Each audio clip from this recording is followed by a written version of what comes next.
I am Naomi Carter, 27 years old, and the night my mother laughed in my face, I finally understood that no amount of hard work would ever make me a daughter in her eyes. I was sitting at my parents' dining table while they gushed over my twin sister's wedding like it was some royal event, talking about imported flowers, a private garden venue, a designer gown, and a honeymoon so expensive it made no sense for a family that had always told me to be practical. I let them talk until I asked the one question that should never have caused a room to go silent. What about my share of the wedding fund? They all looked at me like I had interrupted something sacred. Then my mother leaned back in her chair, smiled like she was explaining something obvious to a child, and said, "Gold and dirt are not the same." My sister actually clapped at that. Clapped. Like humiliating me was the punchline to a joke they had all been waiting to tell. I did not cry. I did not argue.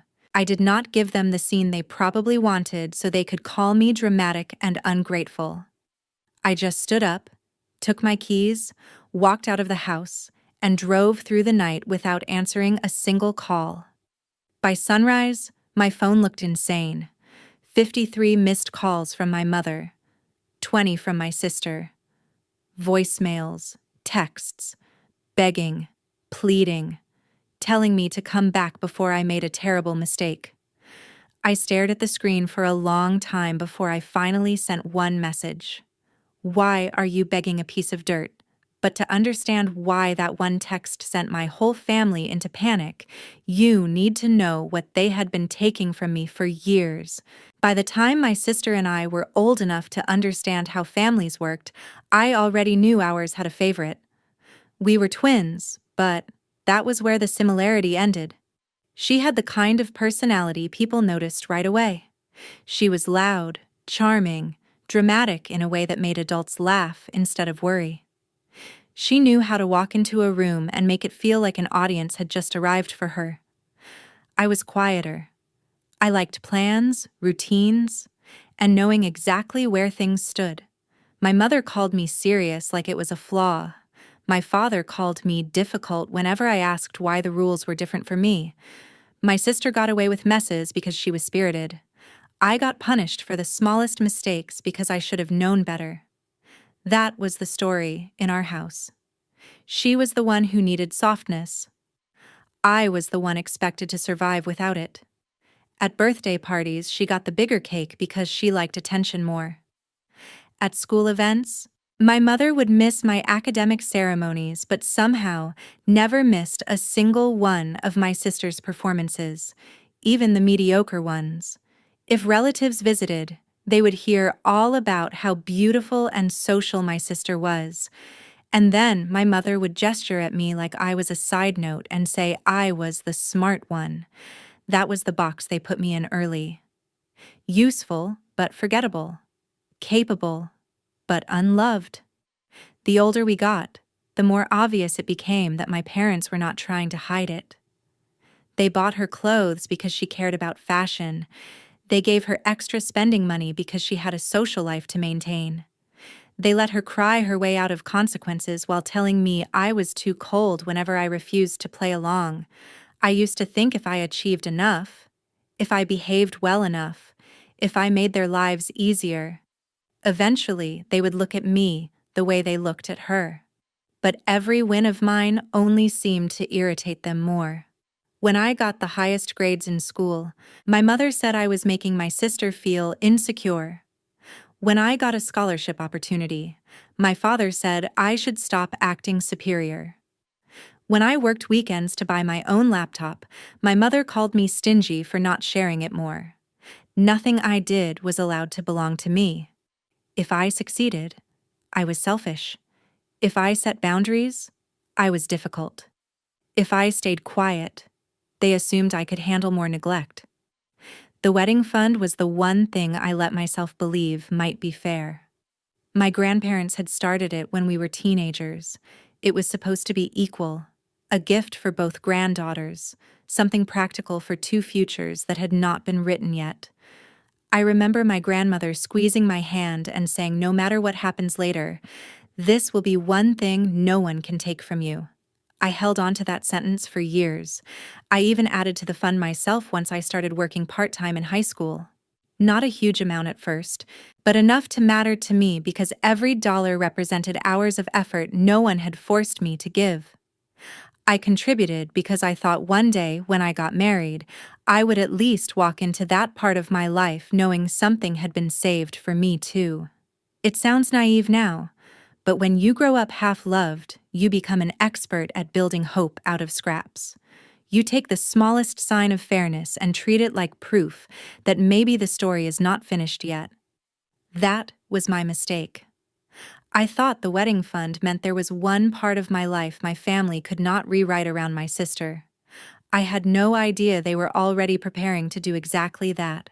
The easiest way to understand the difference between me and my sister as adults is this. I built things, she performed them.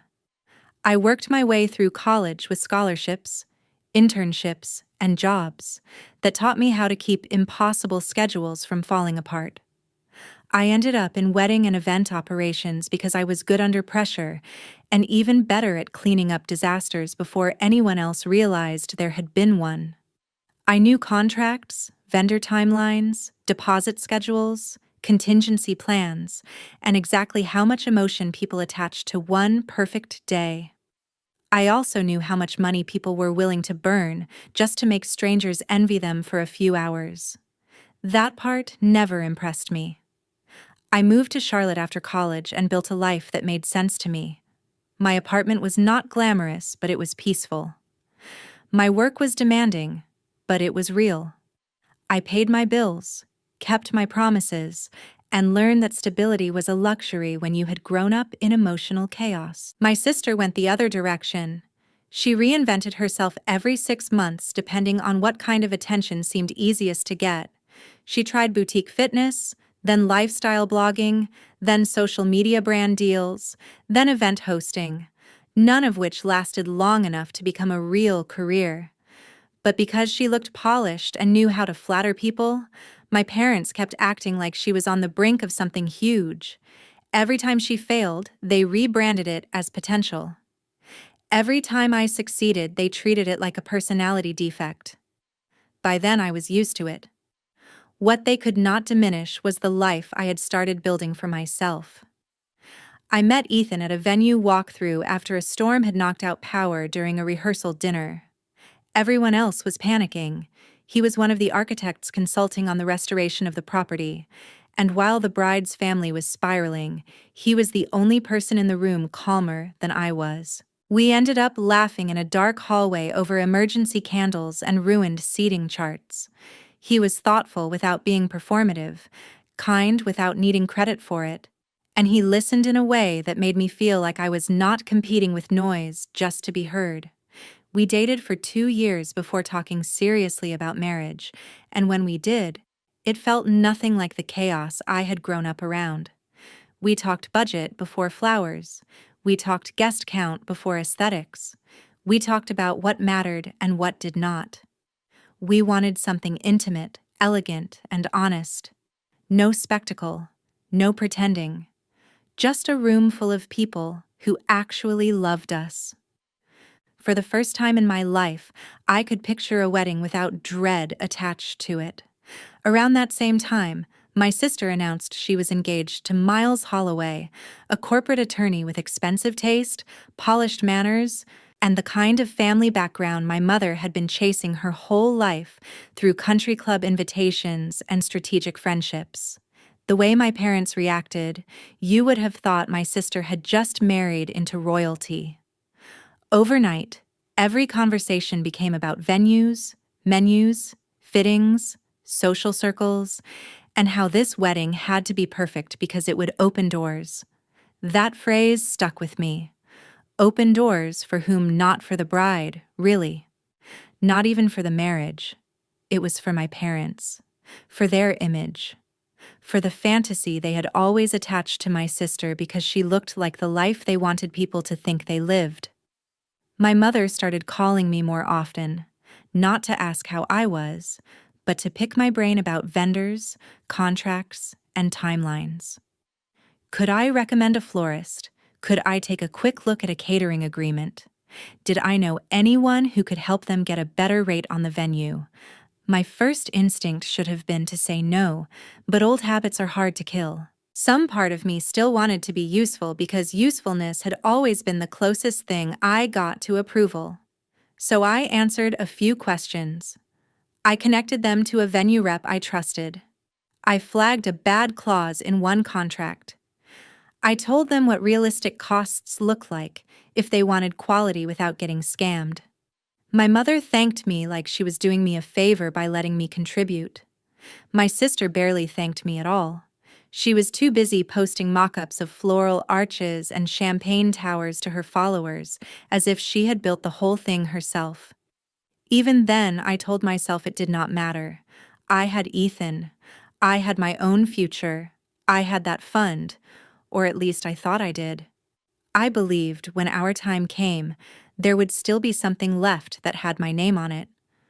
I did not yet understand that to my family, my competence was never something to honor. It was just another resource to drain. The dinner where everything finally broke started like every other family gathering in my parents' house. Too much performance, too much pretending. My mother had invited me down for what she called a small planning dinner before the final wedding push.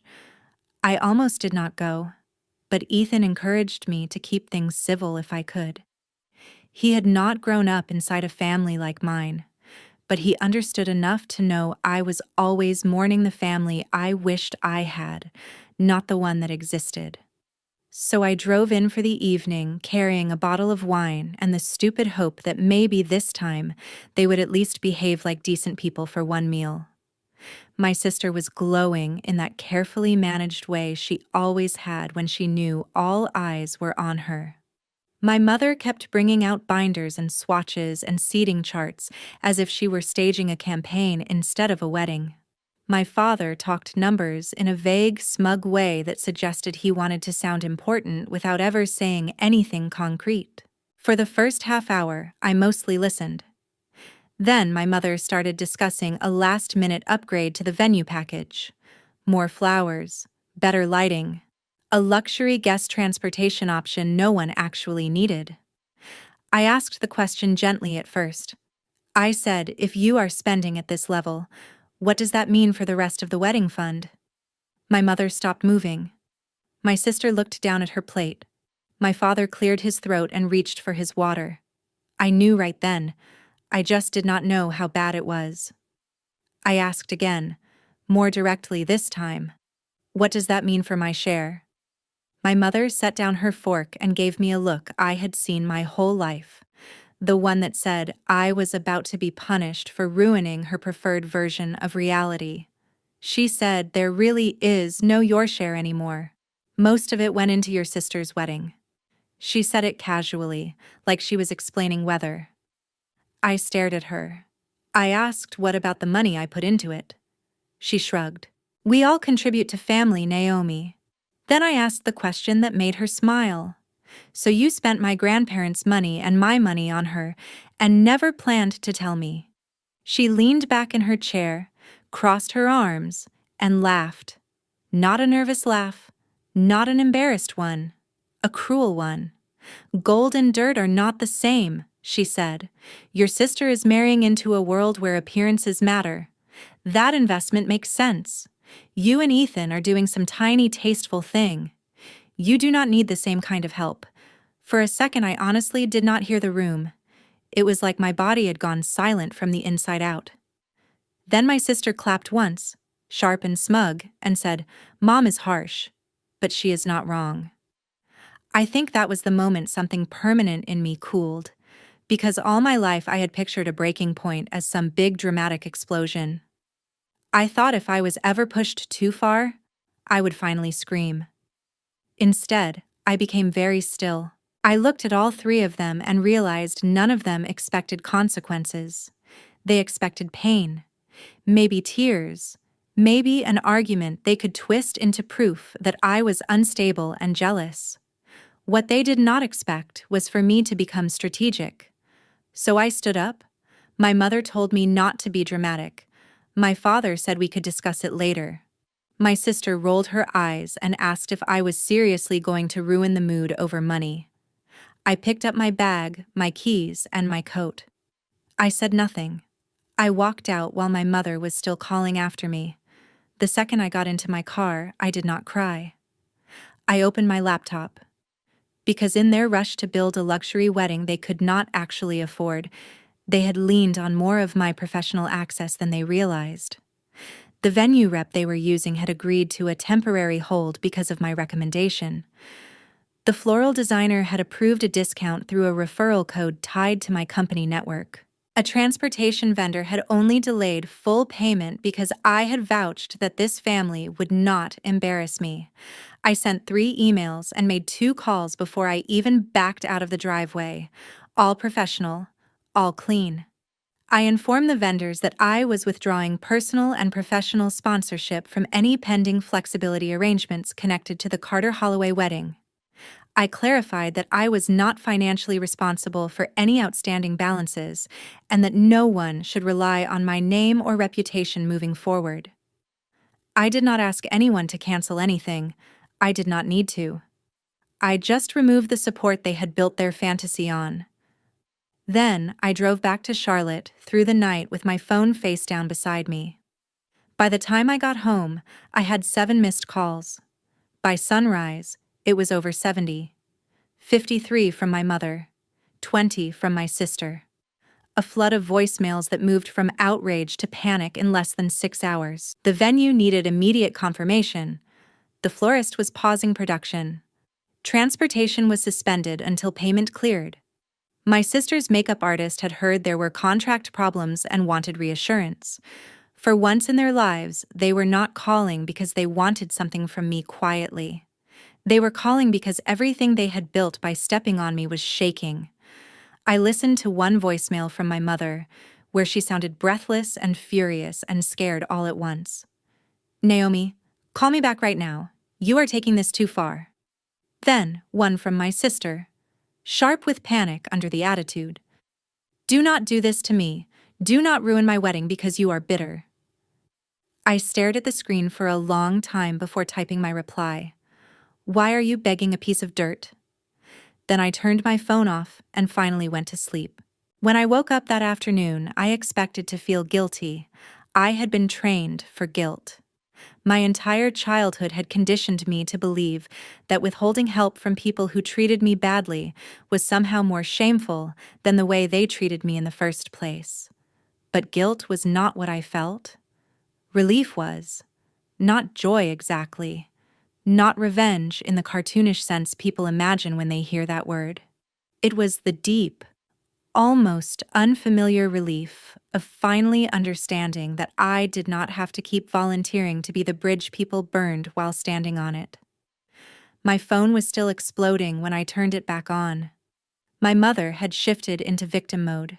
"How could you do this to your own family after everything we have done for you?" My father, who had barely spoken the night before, sent one cold message accusing me of sabotaging your sister out of envy. My sister cycled through every version of herself in a single thread. First furious, then mocking, then pleading, then threatening to tell everyone I had tried to destroy her wedding because I could not stand to see her happy. That last one almost made me laugh. People like my sister always assume everyone else is motivated by the same shallow hunger they are. It never occurred to her that I was not trying to take her spotlight. I was just done carrying the stage. I did not answer any of them. I called Ethan instead. I told him everything, including the sentence my mother had used. He was quiet for a few seconds in a way that told me he was angrier than he wanted me to hear. Then he asked the only question that mattered. "Did you do anything wrong?" I said no. He said, "Then let them deal with what they created." That was one of the reasons I loved him. He never confused peace with surrender. Over the next few days, I learned through a mix of voicemails, mutual acquaintances, and the kind of family gossip that travels faster when rich people might be embarrassed that the wedding had not collapsed, but it had cracked. My parents had scrambled to keep it alive. My father liquidated part of an account he had no business touching that quickly. My mother borrowed from two relatives she privately looked down on. My sister cut certain decorative extras, but only the ones guests would not immediately notice in photographs. They kept the venue, but at a reduced package. They kept the dress, because of course they did. They kept the performance of wealth, but barely. Behind the scenes, it sounded like panic and blame and credit cards pushed to the limit. Several guests noticed that vendors seemed tense. One of my mother's friends overheard an argument about unpaid balances near the reception entrance. A cousin texted me that my absence was the real topic of the night. Apparently, people found it strange that a twin sister was missing from such an important wedding, and even stranger that no one could offer the same explanation twice. Some were told I had a work emergency. Some were told I was sick. Some were told Ethan and I had broken up.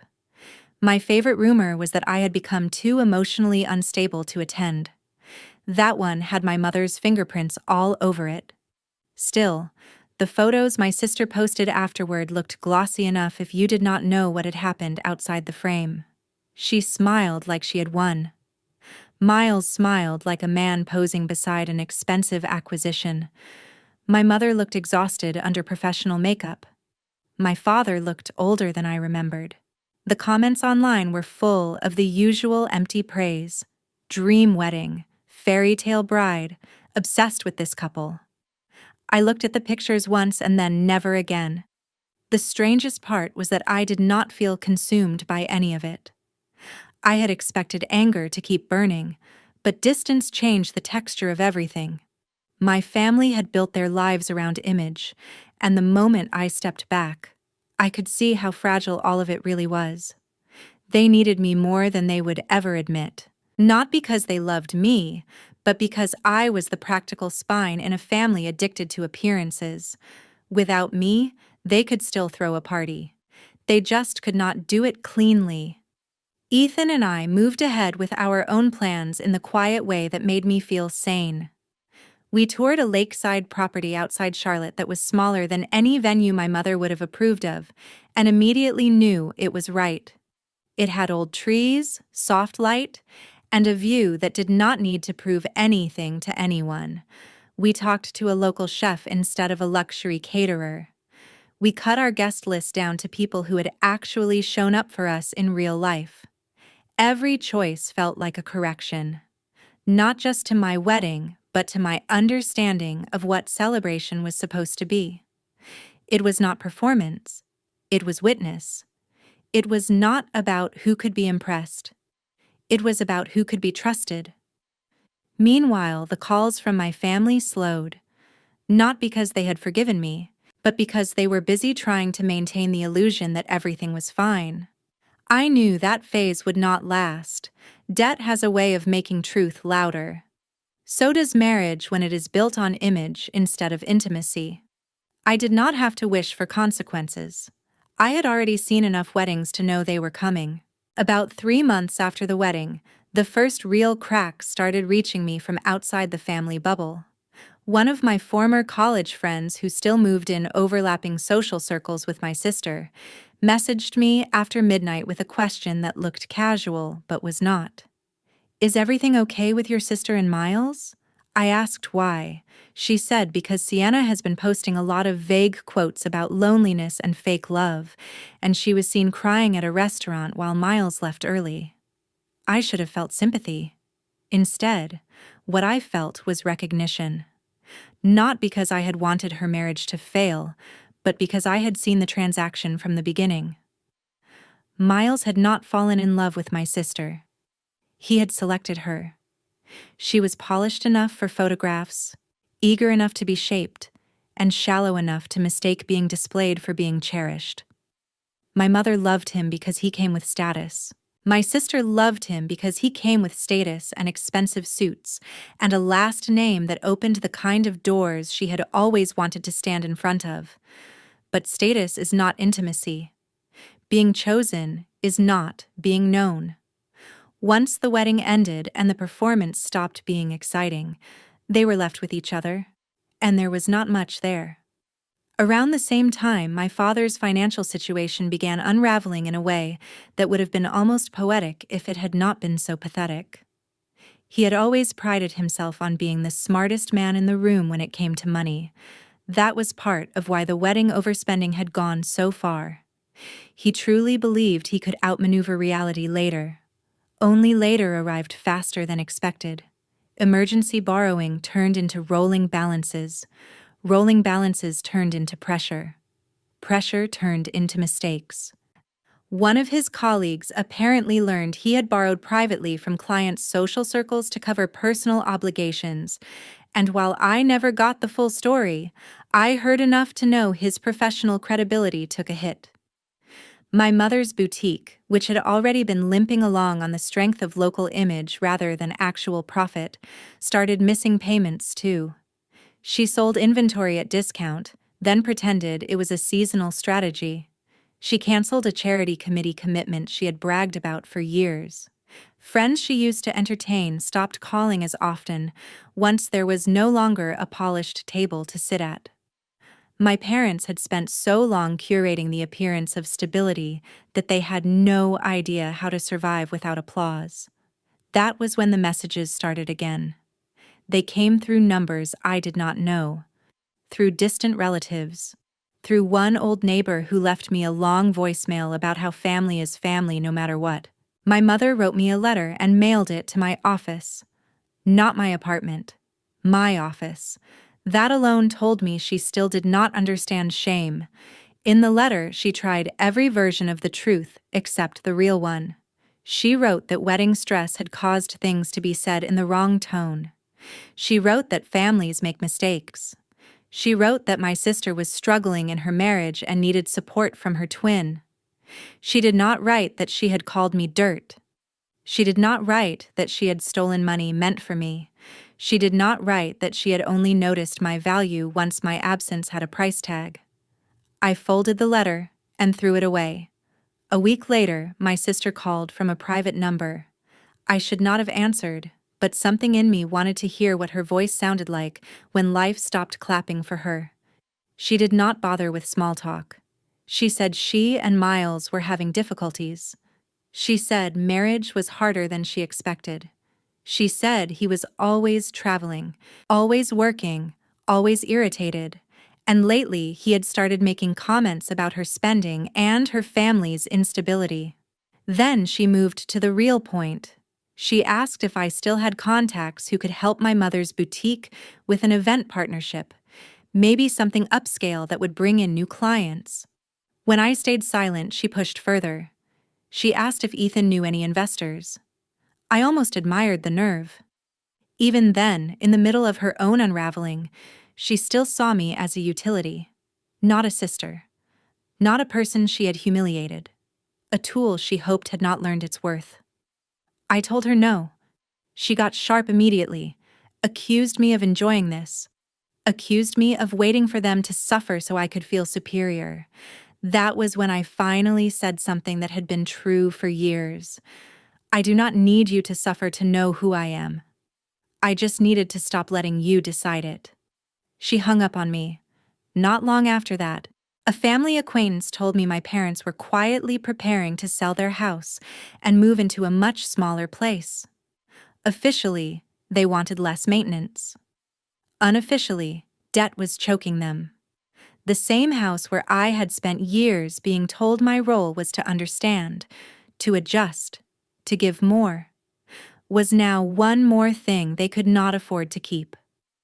Ethan found me sitting in our kitchen the night I heard that news, staring at nothing. He asked if I was okay. I told him I did not know what I felt. There was no triumph in it. Just a strange ache for the fact that people can destroy their own lives just to protect their pride. He sat beside me and said something I never forgot. Some people would rather lose everything than admit they were wrong to the one person they treated the worst. He was right. My family was not collapsing because I had abandoned them. They were collapsing because every major choice they made was designed to preserve a lie. The lie that image mattered more than character. The lie that favoritism had no cost. The lie that the child who kept everything functioning would always stay close enough to be used. By then, I was done mistaking their emergencies for my responsibility. I had spent too much of my life paying emotional interest on debts I never owed. If they were finally being forced to face what they had built, then that was not cruelty. That was consequence. The final time they reached out, it was almost 8 months after that dinner. By then, Ethan and I had finished nearly all the planning for our wedding. We had our invitations, our menu, our music, and a guest list so intentional that every name on it made me feel calmer instead of obligated. My life had become so steady that the chaos I came from felt like a separate country. Then one evening, just as I was leaving work, my phone rang with a video call from an unknown number. I almost ignored it, but something made me answer. My mother's face filled the screen first, older and thinner than I remembered, her makeup gone, her posture collapsed in a way I had never seen. My father was beside her, looking as though pride had finally become too heavy to carry, and behind them, on the edge of a sofa in what was clearly not their old house, sat my sister. Silent. No perfect hair, no smugness, no applause left in her. For a moment, none of us spoke. Then my mother started crying. Real crying. Not the theatrical kind she used to produce in public when she wanted sympathy. She said my name the way people say it when they have run out of every other strategy. She told me they had made terrible mistakes. She told me they had lost the house. She told me my sister and Miles were separating and that the divorce was getting ugly. She told me my father's career was damaged and things were not easy anymore. Then she said the words I had waited my whole life to hear and no longer needed. We were wrong. I looked at her and realized apology without accountability still sounds incomplete. So I asked the only question that mattered. Wrong about what? She closed her eyes for a second, like the answer physically hurt. Wrong about you, she said. Wrong about your worth. Wrong about the way we treated you. Wrong about choosing appearances over fairness. My sister still would not look at the camera. My father finally spoke and said he should have stopped it years ago. He said he had told himself he was keeping peace, when really he was protecting the wrong child from consequences and sacrificing the right one to do it. I believed he meant it, and somehow that made it sadder, not better. Because truth arriving late does not restore the years it stole. Then my mother said what she had really called for. She asked if we could start over. She asked if I could find it in my heart to help the family heal. She did not ask for money directly, but the shape of the request was the same as it had always been. Come back, stabilize us, make this easier to survive. I looked at all three of them and felt something I never expected to feel in that moment. Not hatred, not vindication, clarity. The kind that comes when grief has finished turning into wisdom. I told them I was getting married soon. I told them it would be small and peaceful and filled with people who had never made me earn basic dignity. My mother started crying harder and asked if there was still a chance they could be part of it. My sister finally looked up then, and for the first time in my life, she looked small. Not because life had humbled her into goodness, but because it had stripped away the audience she used to mistake for love. I took a breath and gave them the truth they had spent years avoiding. You taught me exactly what I was to this family when you took what was mine, laughed in my face, and expected me to stay. I believed you. I built my life around that lesson. Now you have to live with it too. My mother whispered, please. My sister opened her mouth like she wanted to argue, then closed it again. My father just stared at me with the look of a man seeing the final bill for a debt he had ignored too long. I told them I did not wish ruin on any of them.